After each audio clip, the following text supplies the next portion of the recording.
कि आशुतोष तिवारी भले ही प्रत्याशी हो लेकिन उनको लेकर जनता में वो एक्साइटमेंट या वो अभी कह सकते हैं कि माहौल नहीं दिखा। पहले वंदे भारत ट्रेन में हेमंत खंडेलवाल और जीतू पटवारी का आमना सामना होता है। इसके बाद दतिया में प्रचार प्रसार के दौरान बीजेपी उम्मीदवार आशुतोष तिवारी का कांग्रेस प्रदेश अध्यक्ष जीतू पटवारी से मुलाकात होना, आमना सामना होना क्या बताता है कि कांग्रेस पार्टी ये दिखाना चाहती है कि उसके लिए सभी के लिए हमदर्दी है।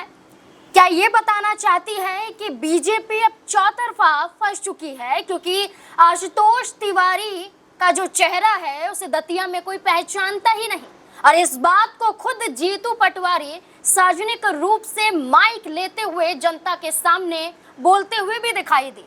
क्या होगा दतिया का परिणाम? क्या बीजेपी जिस आशुतोष तिवारी को नरोत्तम मिश्रा के बजाय मैदान में उतार चुकी है, क्या वो आशुतोष तिवारी दतिया पर उपचुनाव बीजेपी को जितवा भी पाएगा या फिर नहीं? इसी से सवाल जुड़ जाते हैं, क्योंकि बड़े बड़े चेहरों को उम्मीदवार बनाया गया है लेकिन कोई भी बड़ा चेहरा नरोत्तम मिश्रा के अलावा नजर नहीं आता है। लेकिन कांग्रेस पार्टी की तरफ से अब देश नायक जो नाराज थे वो खुद घनश्याम सिंह के लिए प्रचार प्रसार करते हुए नजर आते हैं। जीतू पटवारी की मौजूदगी दतिया में लगातार देखने को मिल रही है। देखना होगा कि क्या बदलाव होगा, इसी को लेकर चर्चा है, सवाल है और तमाम सवालों के जवाब देने के लिए मौजूद है वरिष्ठ सहयोगी अमन जी। सर, इस मुलाकात को कैसे देखते हैं? जीतू पटवारी और बीजेपी उम्मीदवार आशुतोष की, जो जीतू पटवारी गले भी मिलते हुए आशुतोष तिवारी से नजर आते हैं, ये क्या संदेश जनता के बीच में पहुंचाने की कोशिश कर रहे हैं? देखिए, दो तीन बातें हैं। पहली बात तो ये है कि जब भी आप ऐसे कंपटीशन में होते हैं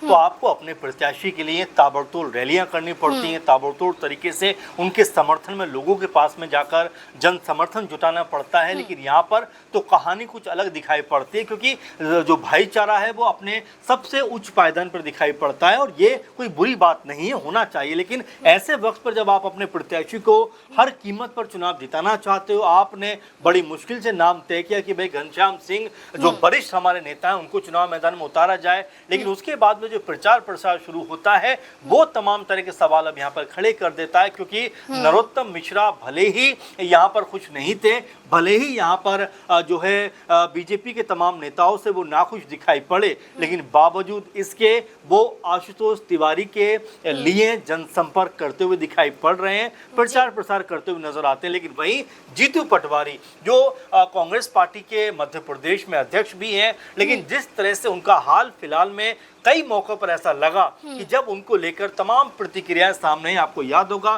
कि जब मीनाक्षी नटराजन का जब कह सकते हैं कि पर्चा उस समय खारिज हुआ था, नामांकन खारिज हुआ था, उस वक्त भी बीजेपी की तरफ से ये बात कही गई कि कांग्रेस पार्टी की तरफ से ही कोई आदमी ऐसा है जिन्होंने हमें जानकारी दी और उसकी बिना पर हमने पर्चा खारिज करवा दिया। यानी जो कुछ छुपाया गया था उसको हमने उजागर कर दिया, जिसकी बिना पर ये पर्चा खारिज हुआ। फिर ये कहा गया कि क्या वो जीतू पटवारी हैं, उनके नाम को लेकर बाकायदा बहस का दौर शुरू हुआ। फिर दिग्विजय सिंह जी के साथ में उनकी जो मतभेद शुरू हो गए। उसके बाद आप देखेंगे कि ट्रेन में अभी हाल ही में वो हेमंत खंडेलवाल जो बीजेपी के अध्यक्ष हैं उनके साथ बैठे हुए दिखाई पड़ते। अब जो बीजेपी के प्रत्याशी हैं, जो कह सकते हैं कि नरोत्तम मिश्रा की जगह पर उनको उतारा गया, आशुतोष तिवारी उनके साथ में गले मिलकर और तमाम तरह की बातें वहां पर करते हुए नजर आते हैं। जीतू पटवारी तो ये तक कहते हैं कि आशुतोष तिवारी को लेकर कि क्या दतिया की जनता आपको पहचानती है, क्या आपको जानती है? तो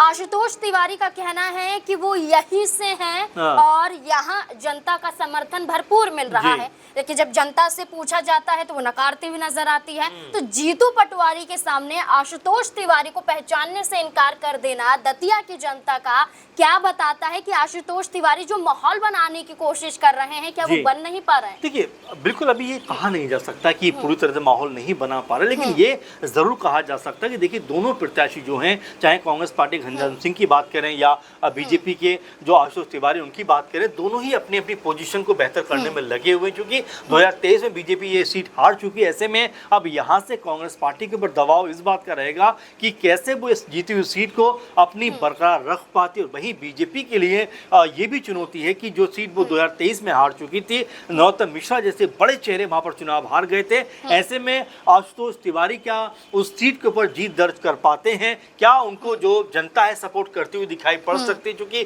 किसी सभा में, किसी संदर्भ में ये कह देना कि लोग उनको नहीं पहचानते, मेरे ख्याल से बहुत जल्दबाजी भी हो जाएगा। ऐसे में जीतू पटवारी के लिए लगातार ये बात भी कही जा रही है कि भाई उनके ऊपर भी दबाव है, क्योंकि कई तरह के आरोप उनके ऊपर लग चुके हैं और यहाँ तक कि पार्टी आलाकमान भी उनसे कोई बहुत ज़्यादा खुश नहीं थी, क्योंकि मीनाक्षी नटराजन मामले के बाद लगातार उनके ऊपर सवाल उठे। तो ऐसे में वो जिस तरह फील्ड में है, जिस तरह से दतिया में प्रचार प्रसार करते हुए दिखाई पड़ते हैं, उसका कितना बड़ा फायदा कांग्रेस पार्टी को होगा। और जब परिणाम सामने आएंगे, अगर ये परिणाम कांग्रेस पार्टी के हक में आए, तो हो सकता है जीतू पटवारी की जो खोई हुई ताकत है वो उनको दोबारा मिलती हुई दिखाई पड़े। यहाँ आप ये कह रहे हैं कि जीतू पटवारी की बीजेपी के कई चेहरों से आमना सामना होना या मुलाकात होना ये बताता है कि कांग्रेस पार्टी से कहीं ना कहीं दूर जीतू पटवारी नजर आ रहे हैं। लेकिन जीतू पटवारी पर जितने भी आरोप लगे, जितने भी सवाल खड़े हुए, लेकिन आज भी वो कांग्रेस पार्टी के साथ हैं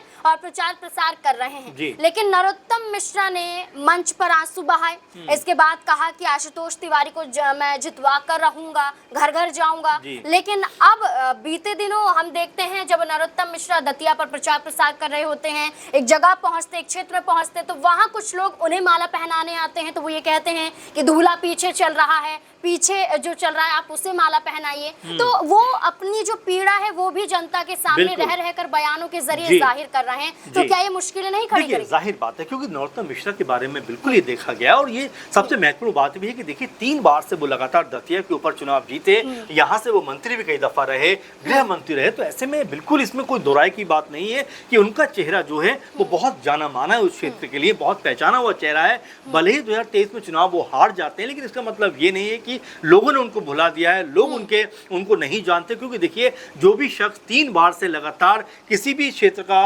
विधायक रहा होता है तो उसकी पहचान जो है वो काफी ज्यादा मजबूत हो जाती है। और यही यहाँ पर देखने को भी मिला कि जब उनको जो है टिकट नहीं मिलने की बात सामने आई तो उनके समर्थन में हजारों की तादाद में जो उनके समर्थक थे वो सड़कों पर आ गए। अभी भी आप देखेंगे तो वो जिस तरह से मंचों के ऊपर रोते हुए दिखाई पड़ते हैं और ये कहते हुए नजर आते हैं कि जो टिकट कटा है वो आशुतोष तिवारी के, उसमें कोई लेना देना नहीं है, बल्कि उनकी तो क्षमता भी नहीं है कि मेरा टिकट कटवा पाए, बल्कि मेरा टिकट ऊपरी जो लोग हैं उन्होंने काटा है। तो ऐसे में समझ में आ रहा है कि नरोत्तम मिश्रा अपनी जो ताकत है उसका एहसास रह रह के करा रहे हैं। और यहाँ पर भी जो प्रश्न आपने किया कि जिस तरह उनको फूलों की माला पहनाई जाती हैं तो वो कहते हैं कि भाई दूल्हा तो पीछे रह गया, यानी कि वो ये बताना चाहते हैं कि उनकी जो अभी भी ताकत है, जो अभी भी लोकप्रियता है वो बहुत ज़्यादा है। जबकि आशुतोष तिवारी भले ही प्रत्याशी हो, लेकिन उनको लेकर जनता में वो एक्साइटमेंट या वो अभी कह सकते हैं कि माहौल नहीं दिखा जो दिखना चाहिए। और देखिए इसकी वजह भी हो जाती है कि पहली दफ़ा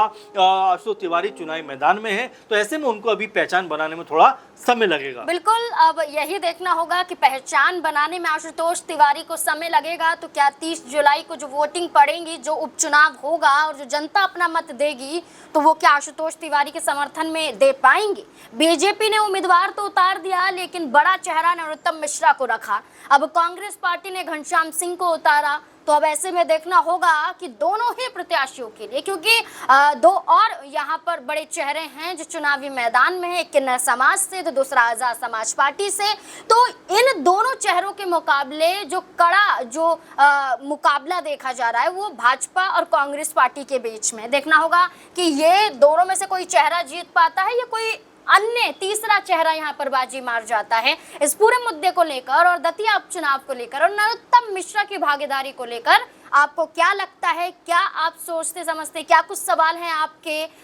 तमाम मुद्दों पर क्या कुछ आपके विचार हैं, हमारे साथ साझा कर सकते हैं, अपनी राय दे सकते हैं और हमारे चैनल को सब्सक्राइब जरूर करें। धन्यवाद।